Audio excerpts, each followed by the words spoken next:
UFC Fight Night, Cannonier versus Rodriguez just wrapped up, man. And I really just want to make this video to glaze and give credit to Jared Cannonier, bro. The killer gorilla, man. First of all, this card in general, you know, prelims, I wasn't like, nothing really stuck out to me. There were some good fights, Elijah Smith and the one guy with the red hair. You know, there's some banger fights and not good knockouts from his Edmund Shabazian.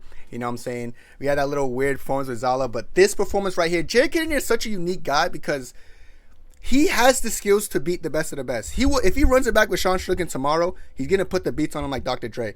I honestly think he could even beat Dricus du Plessis. Now, let me explain myself, because I know people are going to be very confused on what I'm saying. Jared Cannonier is a very special individual.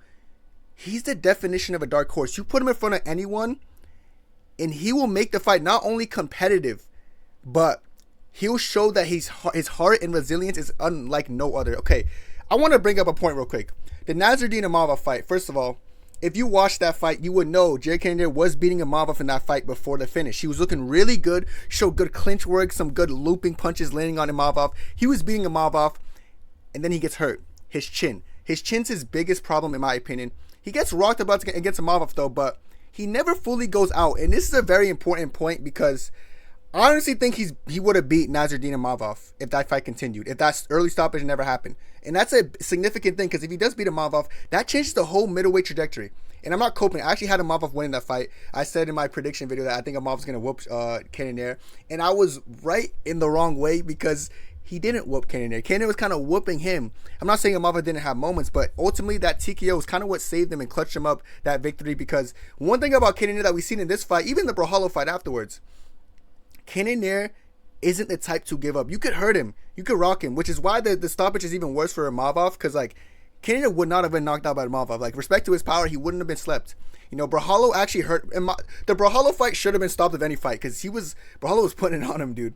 But Cannonier never gave up on himself and he fought the whole way through. Now, Robocop in the first round, it's almost like every shot that landed on Jared Cannonier was like rocking him. Even when he was blocking it, I was like, dude, I don't know, maybe his chin's completely gone. He survived, he weathered the storm, and what did he do to Robocop, the Terminator? He broke the Terminator. He out-Terminated the Terminator, bro.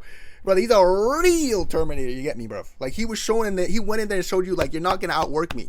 You're not going to out-heart me. Which just shows that, listen, his chin is his biggest problem. But to actually put away Jared Cannonier, you need some absurd power. We haven't seen Cannonier be put away yet, like in his recent fights at least. You know, and Imavov didn't put him away. He TKO'd him. You know, Brahalo came close but didn't do it. Robocop, who I think arguably is the hardest puncher pound for pound in the 185 weight class. There's arguments to be made, but as far as like hardest punchers, like Rodriguez breaks people with his pressure and his constant punching. There's not really one-shot power in 185, though. So that's why I believe Cannonier, if he fronts it back with Strickland, who doesn't adjust his fight style, Strickland can't beat a Jared Cannonier. To beat Cannonier, you need someone who has power to like stifle him or like hurt him or rock him or finish him. He whooped Strickland. Now, the DDP fight's important to me.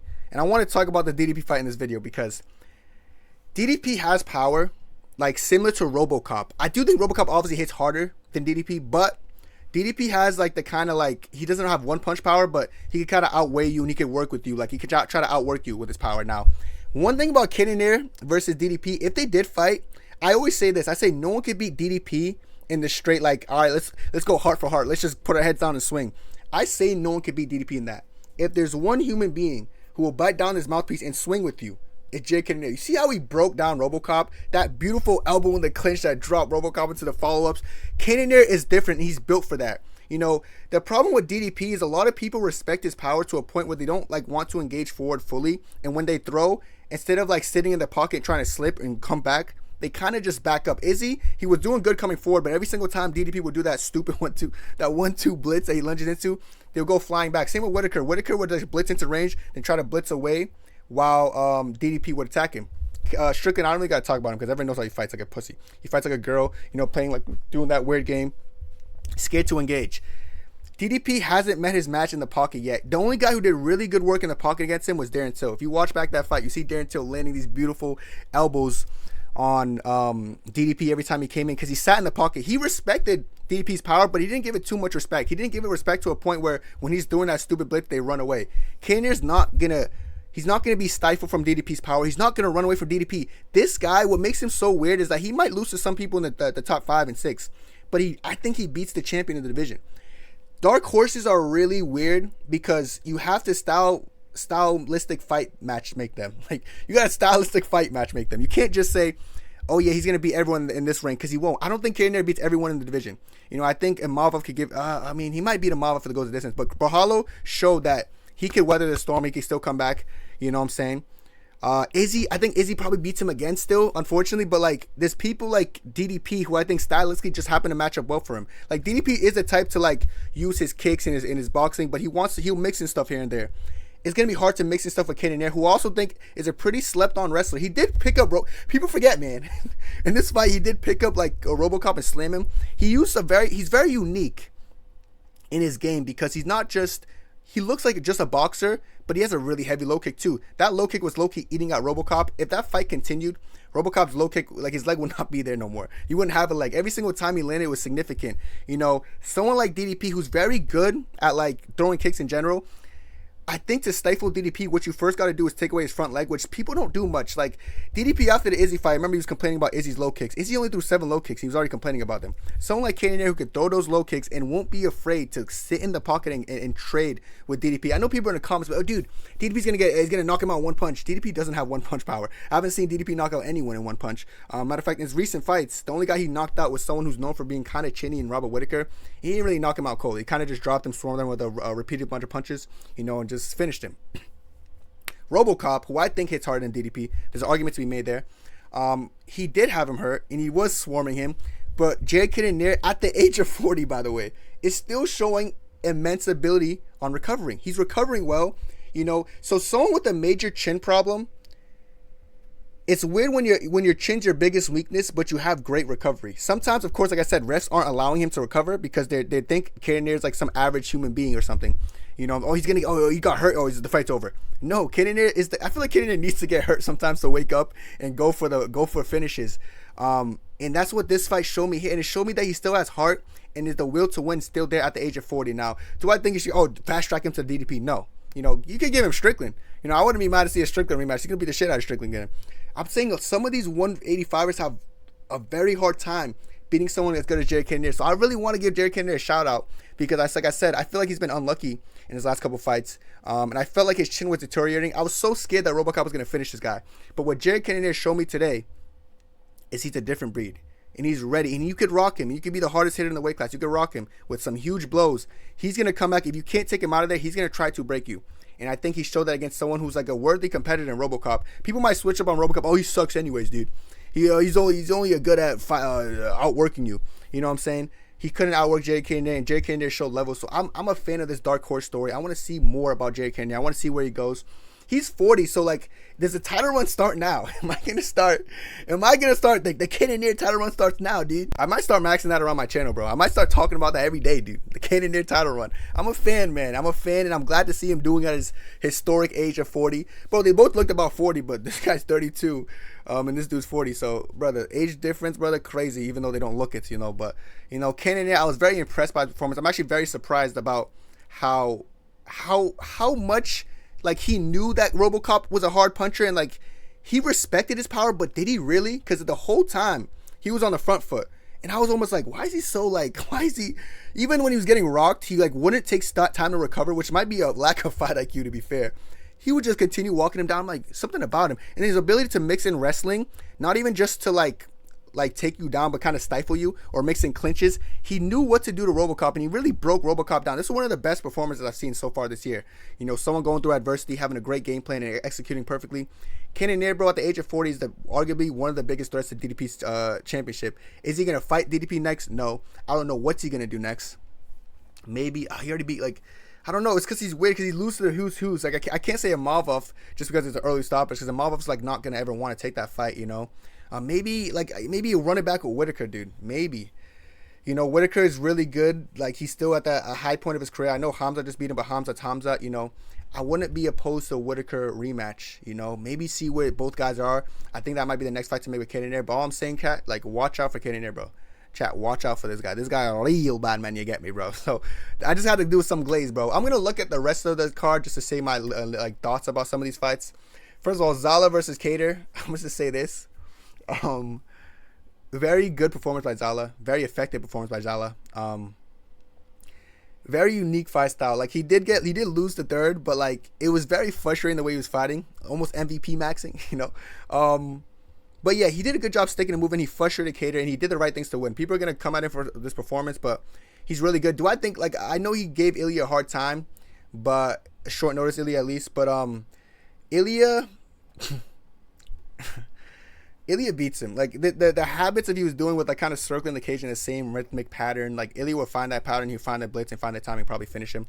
You know what I'm saying? I know it's weird because he was putting it on Ilya in the third round, but that just shows like a full camp and short notice does make a difference. But you know, Zalal, I don't want to say some of the stock went down because it was a great performance for the first 2 rounds. The third round is kind of him just like not trying to get knocked out, which is not like, fans don't want to see that. They don't want to see you dominate. Then like, but I don't want to get knocked down in the third round. I already won the first 2. Let me like take the third round off. Kind of what he did. He wasn't trying to throw offense in the third round. He was just fighting defensively, trying to survive. So mixed emotions about that. But overall, I was impressed with Zalal. It's just that like his performance could throw a lot of people off, and I won't be surprised why. But yeah, that's how I feel about that fight. This, in my opinion, was KO of the night. Edmund Shabazian found the timing of Budka. Put him to sleep, bro, in front of his family. I saw his family in the crowd. I feel bad, dude. But that was like the cleanest punch in a long time. I'm good. I'm happy to see Edmund Shabazian back in the win column. I feel like his career started off like on a really high highs. People were glazing, and then went to the low lows. But now after this one, maybe they're gonna give him some like actual competition, not try to Dylan Budka max. Brother, don't give him this guy. You know, this guy, you know, maybe we have to send him 2-3 years, Dagestan, come back, Shabazian lose. We'll see, brother. But Shabazian, he did great here, so I'm gonna give him credit there. This fight pissed me off, bro, for many reasons. One of the reasons is because Ismail Bonfim was so much better than Sadykhov. He was beating the shit out of him in the first round, then eats a question mark kick, right? And then like I was like, okay, he ate it, but I was still so confident he's gonna win. I'm just going to get me mad because I'm just thinking about my thought process there. You know, I was still very confident he wins. And then he kind of gives up. My chat said he gave up. Like I was so confused on what's going on. I couldn't really like figure out what actually happened. But I guess like I don't know if he could see or not, but he kind of gave up on himself, which is very embarrassing because if he continued that fight, he would have destroyed Sadykhov. Sadykhov was on the mic talking about like, oh, the fight didn't even get started. I was ready, but you were gonna lose that fight. Bonfim just quit. I'm pissed. I can't be asked about that fight. Rodolfo Vieira versus Andre Petroski. Damn, I can't even say that last name. I was like dazing off halfway through this fight chat, but I don't know if it's a robbery or not. But I know the first round was Vieira, the second round was Petroski, I think. And then I don't know the third round, but I saw back and forth exchanges in the third round, but don't know much about it because I dozed off and I don't really care about this fight. Very embarrassing fight for like 2 high-level grapplers. Vieira looks shit and he gets hyped up, so fuck off, bro, you know. Jose Miguel Delgado looked really good. He had a good finish, you know. Ooh, was he knockout of the night, you know? He had a good finish, good ground and pound. He hurt him, and I remember those slicing elbows. This guy's good. I remember this guy's name stuck out to me, Jose Miguel Delgado. He shows good potential. I like the kid. Listen, I'm actually on the train. I think he's going to be a pretty good fighter. I'm going to hop on the train early. You know what I'm saying? See, like, choo-choo, bro. All right. I don't know why I said choo-choo. But, yeah, I'm going to hype on the hype train, and we'll see what happens, brother. Hopefully in the next stop he doesn't get fucking flatlined. But Connor Matthews, like, he tried it, but it wasn't good enough. Delgado just showed good performance. He rocked him really well. Connor, like, survived the rock, but he just couldn't survive the ground and pound. So, good performance by Delgado. Angela Hill, about time she's on the right side of a robbery. Like, she always gets robbed. Now she got a robbery victory. I thought Souza won, but I'm happy. I thought Souza won 2 and 3, and I thought Angela Hill won the first, but the third was close. But it was pretty, in my opinion, I thought Souza was going to win. So, I'm actually happy Angela Hill got the robbery victory, but women's MMA, it is what it is. Esteban was a really hyped person. Okay, yeah, it loads. Okay, cool. Esteban was a really hyped person. And yeah, he won 2 rounds to 1 pretty clear in my opinion. The hype wasn't worth it. He's not that good to me. Sorry, flyweights supposed to deliver, but this was a mid flyweight fight. That's my take on that. And the other Bonfim brother, who I think is not the better one, because I really feel like Ishmael looked better before the finish, but Bonfim had a really great choke there. I didn't even know Chaos Williams was out until like, shout out Herb Dean for actually having a good stoppage for once. But Herb Dean stopped at a good time, so good submission by Bonfim.